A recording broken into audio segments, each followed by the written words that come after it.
What's good, boxing bros and bro? It's just the Bro Hammer here. Know it's been a long time since I dropped a video, but we have had a monumental, historic upset happen in the heavyweight division this weekend. Andy Ruiz Jr. stopped the unified heavyweight champion Anthony Joshua and became the first Mexican American born heavyweight champion in history. Congratulations to Andy Ruiz. A lot of people wrote him off since he was a late replacement for Jarrell Big Baby Miller, who was first contracted to take the fight with Joshua in Joshua's U.S. debut at Madison Square Garden. But Big Baby got popped for peds. Hey, it happens. It's boxing. A lot of people also wrote off Ruiz because he's not really that known. Amongst boxing fans, he is. He's known as a heavy-handed, fast-handed fighter. Big boy, too. But because of his physique and appearance, some may think, oh, well, you know, they kind of wrote him off. But, I mean, he's no joke. 110 wins, 5 losses as an amateur, only 1 loss as a pro, and that was a split decision loss to Joseph Parker. Many thought he won that fight. Joseph Parker lost his title belt to Anthony Joshua in a 12-round decision. But yeah, man, congratulations to Ruiz, man. It was an excellent fight. I was excited. You know, it's always exciting to see a fighter get up off of the canvas and make a comeback like that, especially in the same round, man. Round 3 of that fight, that has to be round of the year. That was simply amazing. Now, for my novice expert opinion, it looked like Joshua just got pulled into the wrong fight for him. He's not a brawler. Andy Ruiz can bang, and you know, Joshua got a little too excited after the knockdown, and he got caught up in an exchange. He got hit with an equilibrium shot at the top of his head on his temple with that left hook, and he was never right after that. And we all know that Joshua has stamina issues. We saw that in the Vladimir Klitschko fight, and he's a bit chinny. He was hurt by Klitschko. He was hurt by Dillian White. He was hurt by Povetkin. You know, so he's one of those guys that really needs to avoid getting punched, work behind his jab, and fight as the taller, bigger fighter, and not allow himself to be lulled into other people's fights. I think also experience came into play as well.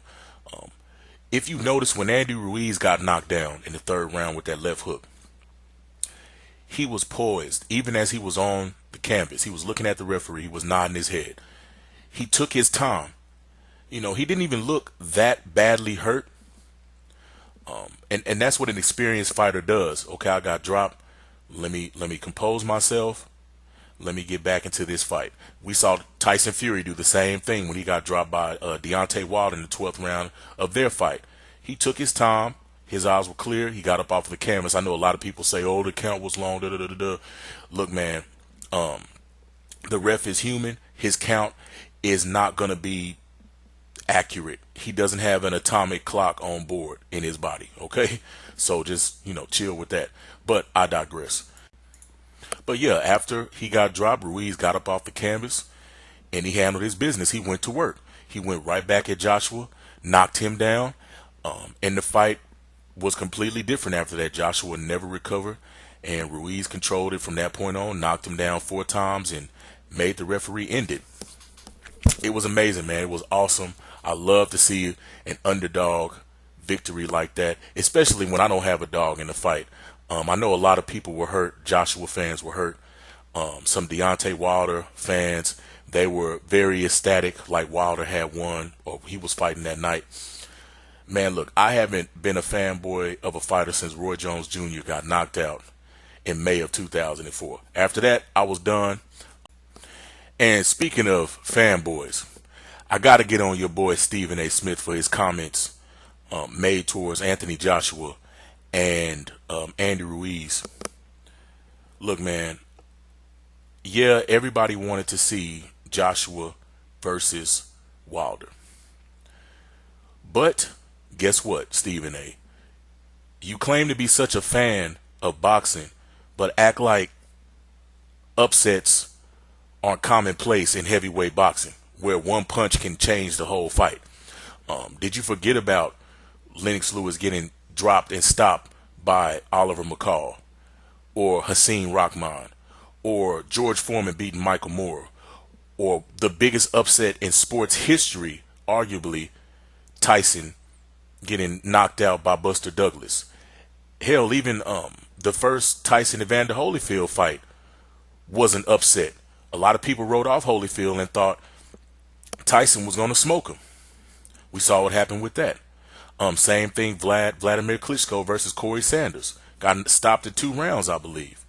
So upsets happen, and it doesn't necessarily mean that fights are just ruined forever. I mean, we saw Pacquiao, another one. Pacquiao got, this really wasn't upset though, but Pacquiao got, when he got slept by Marquez in their 4th fight, one of the knockouts of the century. Some people thought the Mayweather-Pacquiao fight was dead. Hey, it went on to be the highest grossing fight in boxing history. It happened too late, but everybody involved in that fight went away happy because they made money. So people will still want to see the fight, and AJ can bounce back. Like I said, I always have been drawing parallels to him and Lennox Lewis. I feel like Lennox Lewis became a better heavyweight or a better boxer as he went on in his career. He did suffer an early loss to Oliver McCall, as I said before, just like Joshua suffered his loss to Andy Ruiz on Saturday. Lennox Lewis was an Olympic gold medalist. Joshua was an Olympic gold medalist, excuse me. So there's some, and I mean, they're both from the UK, obviously. So there's some parallels there. You can bounce back. Lennox Lewis is the last man to be undisputed at heavyweight, and he avenged those 2 losses to McCall and Rockman. So you can come back, man. Just one loss doesn't stop you. It doesn't knock you. You just have to make adjustments and come back strong mentally. I think AJ can do it, but we'll see. At the end of the day, congratulations to Andy Ruiz Jr. That's amazing. Also, one last thing before I end this, I'm seeing rumors floating around that apparently Anthony Joshua, was knocked out and concussed in sparring 8 days before the fight, and apparently that's why Joshua's father was going hard at Eddie Hearn after the fight in the ring. I don't know if you guys seen the video. Joshua was kind of standing in between them, telling his dad to chill out. So apparently Joshua's father and Joshua himself wanted to postpone the fight, but Eddie Hearn wanted the fight to go on, and he wouldn't let Joshua postpone. I'm not here to make excuses for anybody. I don't know if that's true. That's what's being reported or rumored. If it is true, hey man, at the end of the day, the promoter's not supposed to be the boss. The fighter is. The promoter works for the fighter. So, I mean, Joshua could have pulled out of the fight still, but he wanted to go on. I mean, and people are also saying that the fight was fixed as well. Look, man, I know it didn't go the way that a lot of people thought it was going to go. I picked AJ to win. I've seen Andy Ruiz Jr. fight. I know he can bang. I know he can box. And I've been following him now for a couple of years. I like the guy, but I figured AJ was a class above. Hey, he wasn't Saturday night. It happens. So,